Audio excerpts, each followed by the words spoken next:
యోహాను సువార్త 5వ అధ్యాయము 24వ వచనము. నా మాట విని నన్ను పంపిన వాని యందు విశ్వాసముంచువాడు నిత్య జీవము గలవాడు. వాడు తీర్పులోనికి రాక మరణంలో నుండి జీవములోనికి దాటి ఉన్నాడని మీతో నిశ్చయముగా చెప్పుచున్నాను. ప్రియులారా, దేవుని వాగ్దాన వాక్యము. యేసయ్య మాట నీవు విని ఆయన యందు విశ్వాసముంచినట్లయితే నీకు నిత్య జీవము అనుగ్రహిస్తానని ప్రభువు చెప్పుచున్నాడు. అంతేకాదు, ఎవరైతే విశ్వసిస్తారో వారు తీర్పులోనికి రాక మరణంలో నుండి జీవంలోనికి దాటి ఉన్నారని ఆయన నిశ్చయముగా చెప్పుచున్నాడు. కాబట్టి ఈ నిశ్చయత మనకి ఉంది. అందును బట్టి మనము ధైర్యముగా ఉండగలుగుతున్నాము.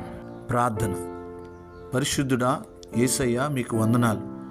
నీ లేఖనమందు సెలవిచ్చిన రీతిగా మీ అందు విశ్వాసం ఉంచడానికి మీరు కృప చూపినందుకు వందనాలు. మాకు నిత్య జీవము మీ ద్వారానే దొరుకుతుందని, మేము మీ అందు విశ్వాసం ఉంచినట్లయితే మేము తీర్పులోనికి రాక మరణంలో నుండి జీవంలోనికి దాటి ఉన్నామని మీ యొక్క వాక్యము ద్వారా తెలియజేసిన మాటను మేము నమ్ముచున్నాం.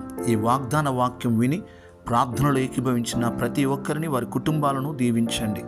వారి పనుల్లో, వారి వ్యాపారంలో, వారి ఉద్యోగంలో, వారి ప్రయాణాల్లో మీరు తోడుగా ఉండండి. అందరినీ దీవించండి. యేసు నామములో ప్రార్థిస్తున్నాము తండ్రి. ఆమేన్.